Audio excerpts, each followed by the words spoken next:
it also shows, I think, how really concerned the Russians are with the way the war's going.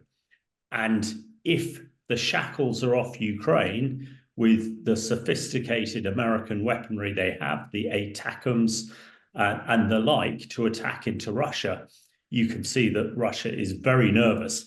And all this bravado with their tactical nuclear weapons is actually, I think, bluff and bluster.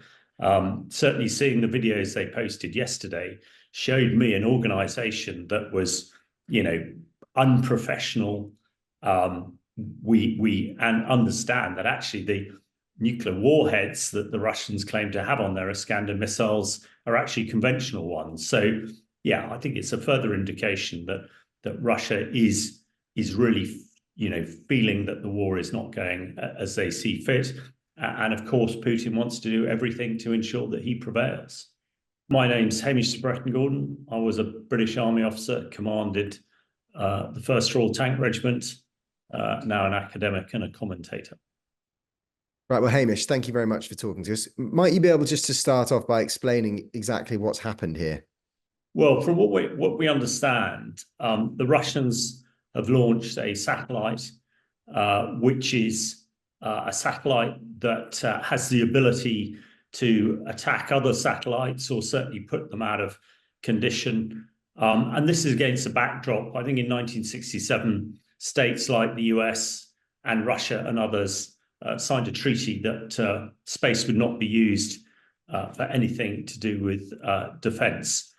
And I think at this time, it's hugely significant because only this week, Russia has been doing nuclear drills, testing its tactical nuclear weapons, very much in response to what's happening in Ukraine. It's also very clear that US intelligence satellites, and probably British ones as well, are providing some pretty detailed information on Russian troop movements in Ukraine and elsewhere, and no doubt are facilitating some of the devastating ATACMS, which are long-range precision-guided missiles, and Storm Shadow deep into the Russian logistics hubs and elsewhere. And I think very significantly today, Secretary of State Blinken has agreed with our own Foreign Secretary, Lord Cameron, that US and British weapons can be used to strike Russian military targets in Russia, which hitherto has not been the case.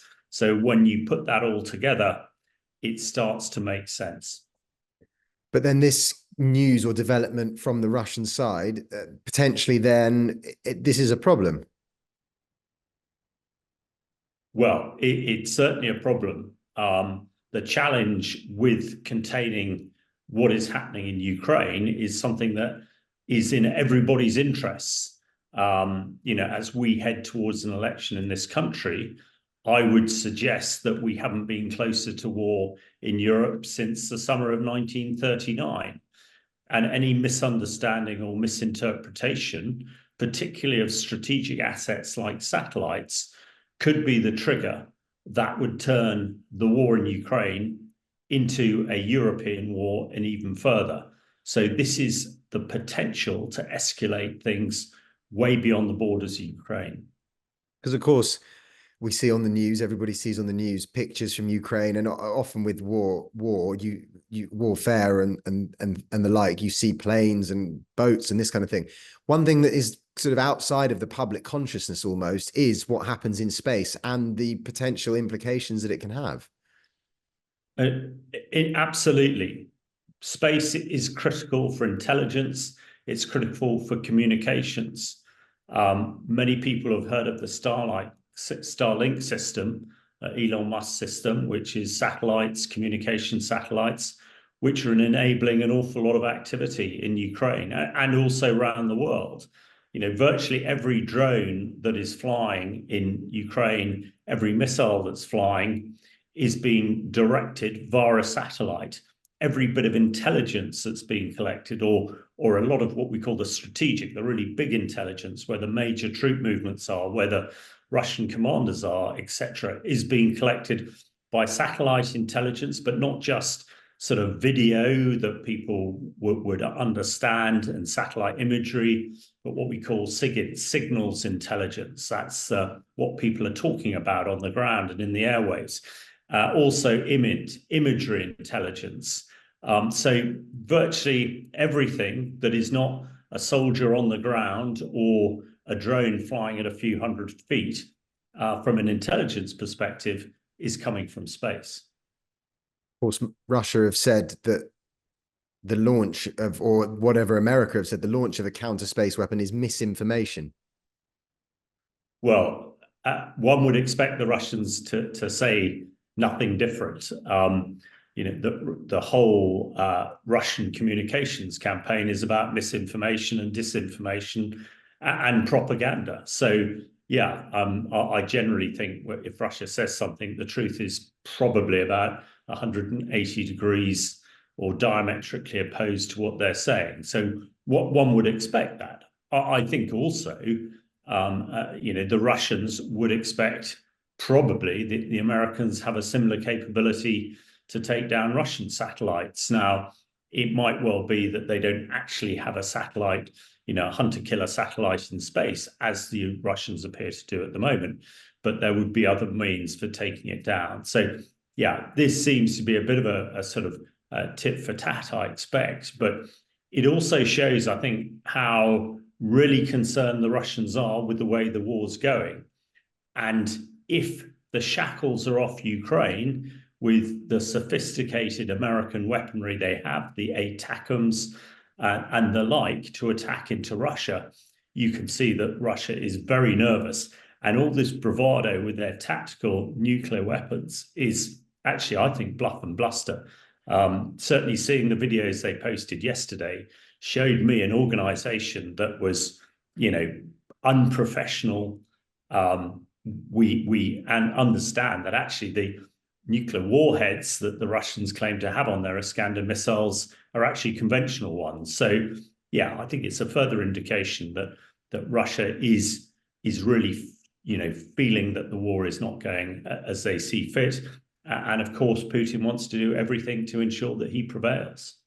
What's the most likely outcome here then, as far as this satellite issue is concerned? Well, I would have thought at the moment it is in the US and the Russian interests that this doesn't escalate beyond Ukraine. So I would expect that both those countries are trying very hard to make sure that it doesn't. But the fact that the Americans have come out so strongly this is really, I think, a warning to Russia to actually, if you have put this sort of satellite into space, don't use it, because if you use it, that is the end. We will be all in. So I think with a lot of these things at the strategic level between the Russians and the Americans, they will be trying to make sure it doesn't escalate, which is probably why we're hearing so much about it in the public press, so that either side couldn't say, well, it sneaked up on us. So I think it's really, really challenging and dangerous times around Ukraine at the moment. And with everything else vexing and focusing our minds at the moment, actually, I want our politicians to be focusing on this rather than everything else. It might sound difficult at the moment, but if Ukraine goes bang, we all go bang with it. When you say escalate, what could that look like obviously the worst case? We know what that is, but in the sort of lower end of things. Well, I think absolutely, you're right. The worst case escalation is war in Europe, which involves NATO, which involves all of us. Now, in between them, there are other levels of escalation. I think if Russia did take out some US satellites, I would expect the US might well allow its missiles and jets to take out Russian missiles and jets that are fighting in the Ukraine war. And that would have a profound effect on Russia's ability to prosecute that war in Ukraine. So that could then, escalate even further. Likewise, I think, if US weaponry and British weaponry like Storm Shadow is used to take out targets deep into Russia, that could encourage Russia to start taking out satellites, and then you get into this escalatory sort of ladder, as it were. So that's why I say, I mean, things are really finely balanced in Ukraine at the moment and deserve our undivided attention, which, I think perhaps that is not what it's getting at the moment, which makes it so dangerous. And just lastly, then, you mentioned the Outer Space Treaty. Is it too simplistic to say that that being in place should probably stop any real escalation with this?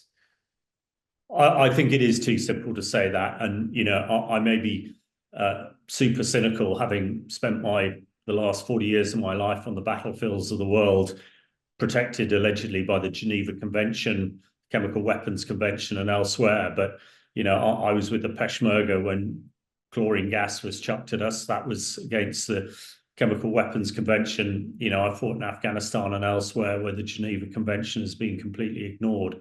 So, I think the fact this was signed in 1967, space was a very different place than it is now. Perhaps one thing that could be done is it could be updated to reflect what's happened in the last, 40 plus, 50 plus years. I'm afraid international treaties are only as good as those who support them and prepared to back them up. And generally, when it comes to tyrants like, the Russians, the Iranians, and dare I say the North Koreans, these treaties, are only used when they're a benefit to them. And if they get in the way, they ignore them.